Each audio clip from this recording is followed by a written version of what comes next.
Outro dia eu estava conversando com uma criança, eu perguntei se ela estava boa, ela respondeu que sim. Então eu fiz um self-introduction e também perguntei o nome dela.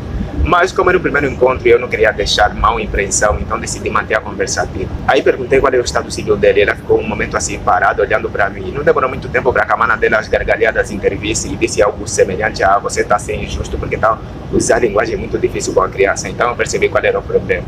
Decidi reduzir a linguagem. Perguntei se ele era casado e ele fez um afirmativo não. Aí estávamos até progresso. Perguntei de novo se ele era solteiro, fez o mesmo gesto. Poderia ter perguntado se ele era divorciado, mas achei que ele estava a complicar a conversa, então decidi encerrar. Mas conversemos aqui entre nós. Qual é a coisa mais óbvia do que uma criança não ser casada ou divorciada? Eu nunca vi o bilhete de uma, mas acho que o Estado Civil vem solteiro, mas as crianças nem sequer deviam ser solteiras. Outro dia, por um infeliz ou feliz acaso, eu estava a ler uma matéria relacionada aqui à região, à África Austral. Um evento tinha ocorrido, uma senhora tinha casado com um menino e estava a esperar que ele crescesse para fazer os deveres de marido.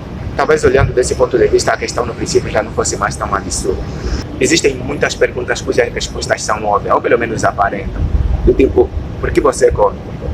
Para se manter vivo ou porque tenho fome, talvez fossem boas respostas.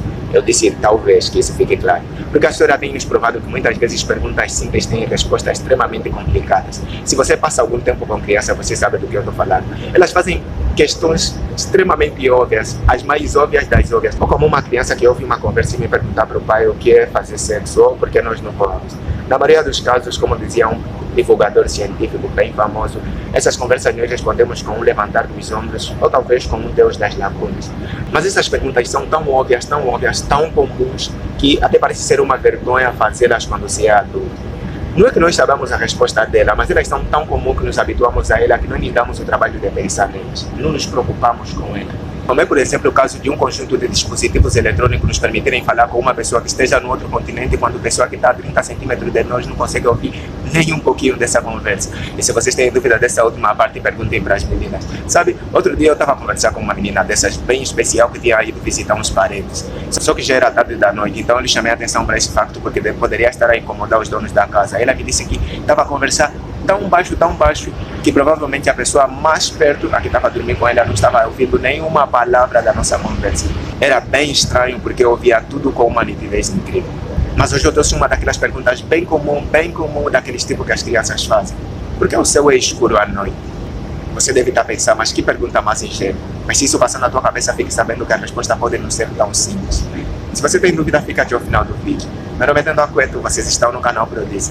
Porque o céu é escuro à noite é o nosso tema. Vamos conversar sobre isso?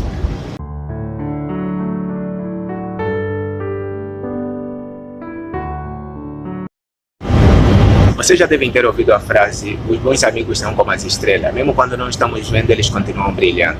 Imagina o cenário de um dia nascendo, céu claro e azulado, uma única estrela brilha no céu e ilumina o todo. Essa visão permanece até o pôr do sol, quando chama a noite.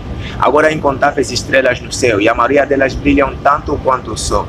Mas uma questão passiva de ser levantada é porque todas essas estrelas que brilham à noite no céu não iluminam o céu como o sol faz durante o dia. Ou de outro modo, porque o céu noturno não é tão claro como é o céu diurno. Se olhamos para o céu à noite, em horas sem muita poluição luminosa, nós vemos centenas de estrelas no céu. E mesmo assim, o céu noturno é muito mais escuro que o céu diurno, que vemos apenas uma estrela. É como se a natureza estivesse ativando o seu modo para atenção. Ou talvez nós sejamos todos loucos, porque que pessoa normal questionaria a escuridão da noite? Mas é com esses questionamentos simples e aparentemente ingênuos que os loucos têm feito o caminho que os sábios hoje têm trilhado. A busca por resposta tem revolucionado nossa visão de mundo.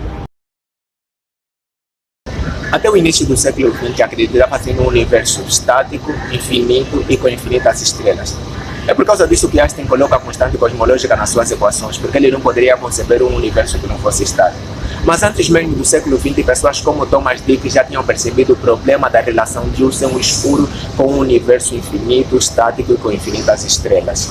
O raciocínio é simples. Se o universo é infinito e tem um infinito número de estrelas, isso quer dizer que em qualquer lugar do universo que nós olharmos, nós vamos acabar chocando com uma estrela.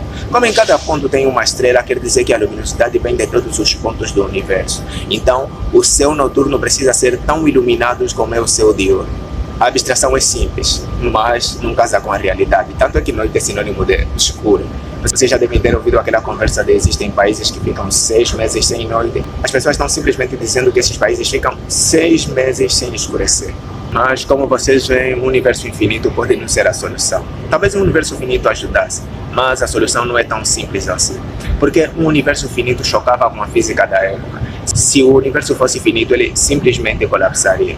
E eu preciso deixar claro esse conceito. Quando eu falo de finito ou infinito, eu me refiro tanto à idade do universo quanto à sua extensão.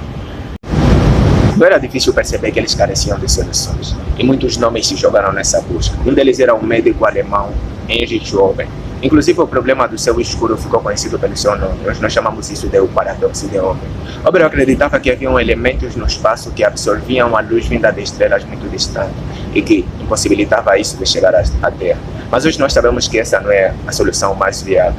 Porque se esses argumentos de Ober fossem verdadeiros, a pergunta nem devia ser feita. Ou seja, esses argumentos são só mais um problema, porque a pergunta continua a mesma apesar desses argumentos. O problema é que se elementos no espaço sideral estivessem absorvendo a luz vinda das estrelas, esses elementos seriam tão aquecidos que acabariam emitindo luz, de modo que eles seriam tão luminosos como as próprias estrelas que estão emitindo luz. Nesse caso, o céu seria tão iluminado à noite como é de dia, então não haveria necessidade de termos a pergunta.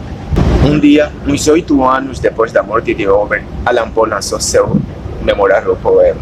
Por mais engraçado que vos possa parecer, a solução mais próxima para o paradoxo de Ober, que já infernizava a vida dos astrônomos desde Johann Kepler, estava contida nesses versos desse poema que já levavam um tema bem inusitado, Eureka.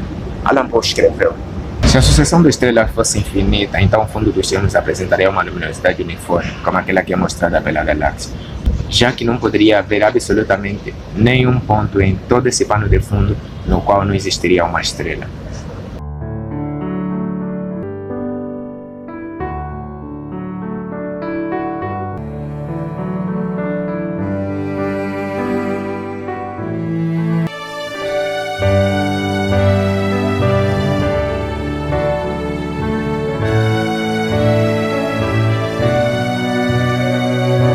Alan Poe estava a sugerir um universo finito em extensão. Mas não é apenas isso. Hoje nós sabemos que o universo não é tão velho como se pensava. Hoje nós cremos num universo bem mais jovem. Mas também cremos que existem estrelas muito distantes cuja luz ainda não chegaram até nós. Não tiveram tempo de chegar até nós. Porque a velocidade da luz não é infinita, elas estão viajando a uma certa velocidade. Então elas não chegaram ainda até nós. Talvez elas nunca cheguem até nós, por causa do fenômeno da própria expansão do universo. Na medida que o universo expande, o espaço-tempo é esticado e a luz que atravessa esse espaço-tempo é esticada com ele. Ou seja, na verdade essa luz vai chegar até nós, mas poderá não chegar na forma de luz visível. A frequência poderá ser alterada e chegar aqui na forma de infravermelho, ou de radiação micro-onda, ou qualquer outra radiação que esteja fora da frequência do espectro visível. Ou seja, o céu não é escuro. Tá, não precisam me apedrejar. Ele é escuro, mas não é por falta de luz. O céu está coberto de luz, mas a luz que cobre o céu não é visível em nossos olhos. Muita dessa luz é a luz que foi para o infravermelho e nós não podemos ver a olho nu. E antes que eu me esqueça, o céu azul que temos aqui na Terra é por conta da nossa atmosfera. Provavelmente você está assistindo esse vídeo a partir do telemóvel. Entre você e o telemóvel não parece ter nada, mas existe uma série de partículas entre você e o visor do seu telemóvel, gás carbônico, vapor de água. E na combinação do choque dos raios solares com essas partículas produzem o céu que nós vemos, esse céu claro e azulado. Já no espaço sideral isso não acontece, não existem partículas para intermediar. É aquilo que nós chamamos de vácuo, de modo que a luz caminha sem ser refletida, por isso o espaço aí continua escuro. É como se você tivesse uma lâmpada, ao acender num quarto ela vai focar o quarto todo, mas fora parece que sua luminosidade é muito mais fraca do que dentro do quarto. É basicamente isso que acontece entre o espaço sideral e aqui a nossa atmosfera. Sabe, eu não gosto de entrar nessa conversa cósmica de a Terra ser só uma coisa insignificante. Não é verdade para mim. A Terra é demasiado especial, não é apenas porque nós estamos aqui, é por todas essas condições que nos permitem estar aqui. Não interessa se você é um crente ou um ateu. A verdade é que ao tentar compreender o universo, você vai ter que admitir os vários milagres. Não é porque eles não podem ser explicados, mas é porque eles são detalhes demasiadamente maravilhosos para que a coisa dê certo. Eu espero que teu tempo tenha valido a pena. Até o próximo vídeo.